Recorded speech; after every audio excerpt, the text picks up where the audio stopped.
That's perfect. I knew it. Now, yeah, but it's too bright. Like it the way it is. I can still see. I still see all your pretty stuff. That's perfect. Anything. Oh, yeah. It won't turn off. It's okay. Just leave it on. It's fine. It's her fault. All right. Dad, let's do the intro. Well, welcome to my channel. Today I'm doing my unscripted video with my dad, where I'm gonna be having him respond to the video that I recently did, where I talked about loving my crazy dad. Dad, you want to say hi to everybody? Hi. You can look at the phone. Dad, say hi. There's a camera right here. You probably can't see it. Oh, hello. Are you excited to watch your video, Dad? No.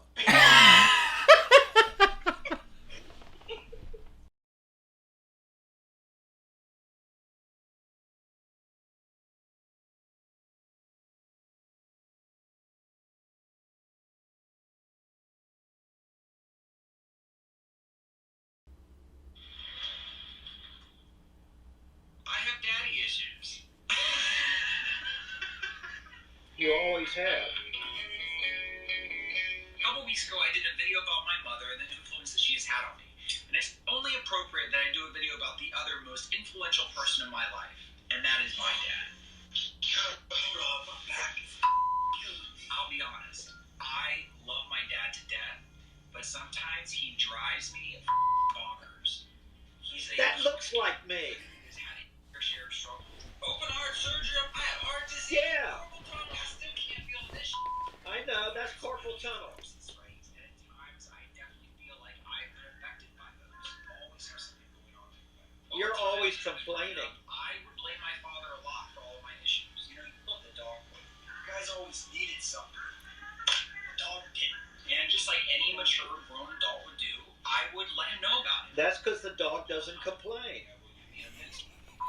Me too. Like you're a preacher and you don't even like saying grace again. Jesus Christ, I just wanted to with my meal. I'm taking a couple weeks off this conversation. And you know I was hit by a car when I was a kid. That actually explains a lot. As I grew into my adulthood, I was finding that these resentments were really keeping me from becoming the man that I wanted to be. And the thing about resentments is they just hold you in your past because you're just reliving the same events over and over and over again. You remember the dogs? Yeah, you're being a baby. Oh my God. I had a mentor suggest to me one time that I ask my father about his life experiences, and that perhaps if I was willing to humanize him, that my resentments could turn into compassion. What was it like growing up? So what was your relationship like with grandma? Are you glad you went into the ministry? Why are you asking me all that? But I also want to acknowledge that there are a lot of people who are not have relationships with their fathers, and they're not able to rekindle that relationship. I don't think we're going to have one now. Some of us have things that have been very unforgivable. And there's also people who have never even had the opportunity to meet their father. I may still be working through my own childhood trauma and mental blocks, but it doesn't mean that I have to hold on to the resentments as well. Yeah, those baby issues. Because I became willing to humanize my father. And now that I'm older, I'm really starting to see the amazing qualities that my father does have, and how those qualities are also coming out in me. My father is very straightforward.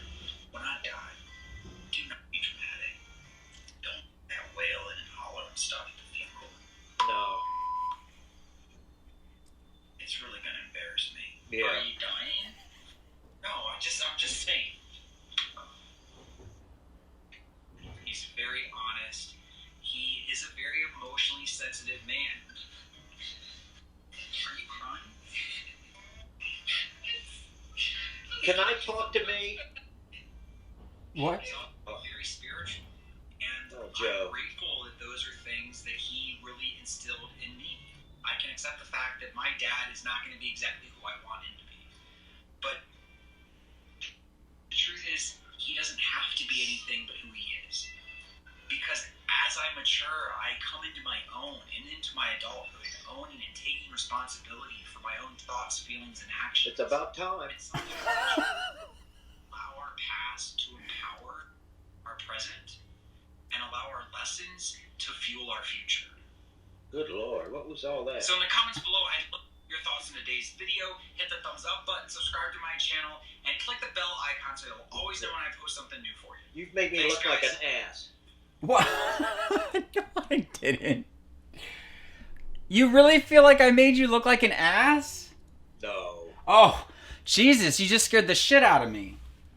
no, that was a joke. So, I mean, what did you think? I mean, it didn't offend you, did it? No, it didn't offend me. Because we all have issues in our lives that we deal with, and so did you. And I think the point that I was trying to get through in the video was, I feel like I'd like to think that you and I are in a pretty good place now. Oh, I think so. I mean, I've never not loved you. Oh, You thought. No, I never thought that you didn't. There were times where I felt like I was a bother to you, you know, because I think because of your physical pain and stuff, it was hard for you. Sometimes it was hard for you to cope. It was not only hard to cope, but sometimes it was hard to express myself to you with the pain that I was in. I'm still in. But, you know, I've always wanted you in my life. I've never wanted you out of it. Why do you think it was hard for you to express yourself? Well, I think on times that we would talk and I was in so much pain, you felt that I should just get through it. Yeah. And many times it was very hard for me to... there are many days where my pain's so bad I stay in bed for 3 days. I'm very fortunate to have a good day today. But I'm still in pain. I think I took it really personal. I think I thought it meant that you didn't love us or something because you were all... I always felt like you were trying to escape us versus you were just trying to deal with the pain you were in. I don't think I was ever trying to escape you. Of course, there's a lot of times when you're in pain, you don't think you're going to say the right things. Possibly. And maybe I thought some of that. And yes, sometimes maybe I did feel you were in the way when I was in pain. Because I could feel that. I appreciate you saying that. I really appreciate you acknowledging that. But I didn't mean it against you. It was my issue. Right.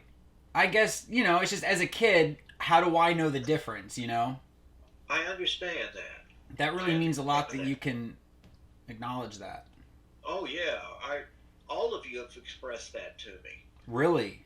Yeah, and I've understood that. I'm a very statement-oriented person. I'm almost somewhat of a loner. I've been a loner most of my life because I was an only child, as you know. Do you feel like you said you were a loner, did you feel like, because you were an only child, because I feel like I'm a loner sometimes too, but I feel like I'm not a loner because I want to be alone, but sometimes I feel like I'm a loner because I feel like I'm awkward around people.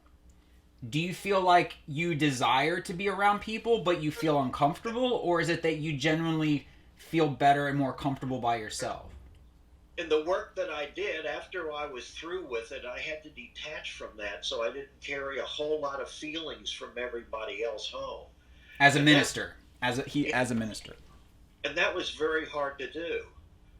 Because a lot of those feelings I had in my work, some days it was hard to detach from the issues that I was dealing with at work.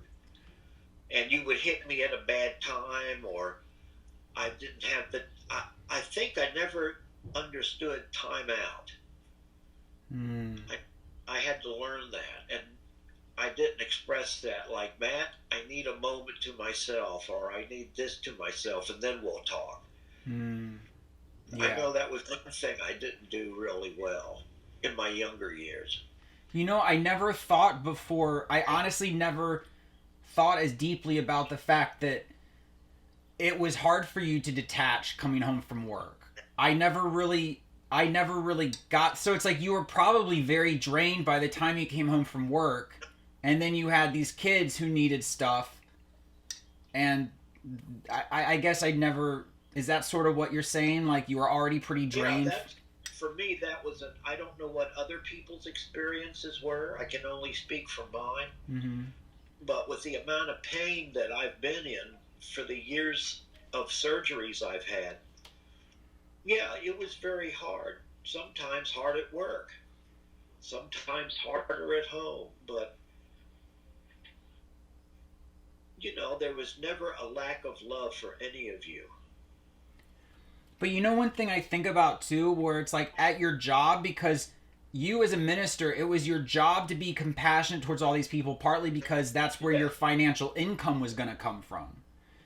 Where at home, the pressure wasn't for you to make an income. The pressure was just, we just wanted your attention or wanted your love. But do you think that at times, because of how it felt for you at work, it felt like it was the same type of pressure for you at home, and you couldn't differentiate the two?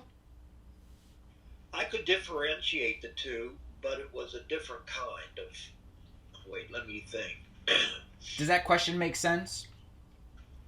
Right this moment, in the pain that I'm in, I don't even understand what the question was.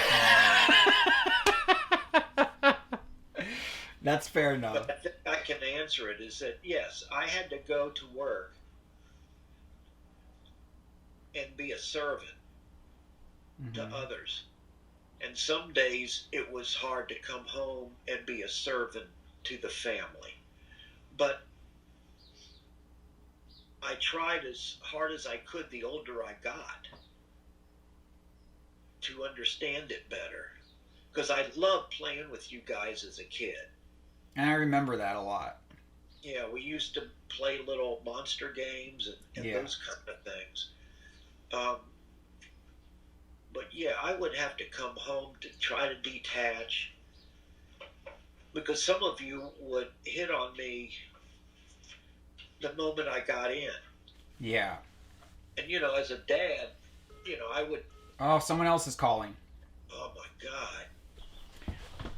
Alright guys, thank you so much for watching this video with my dad. Please make sure to leave any comments below that I can then let my dad know. Tell him how much y'all love him.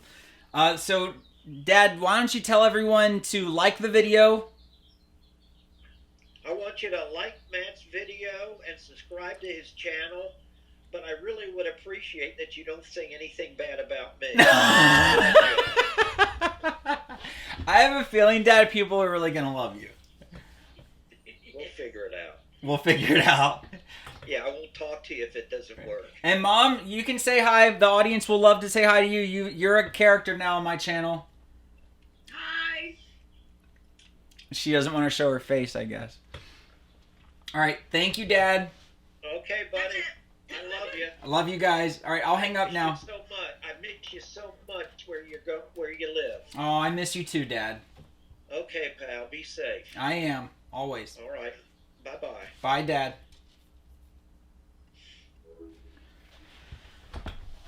That's my dad.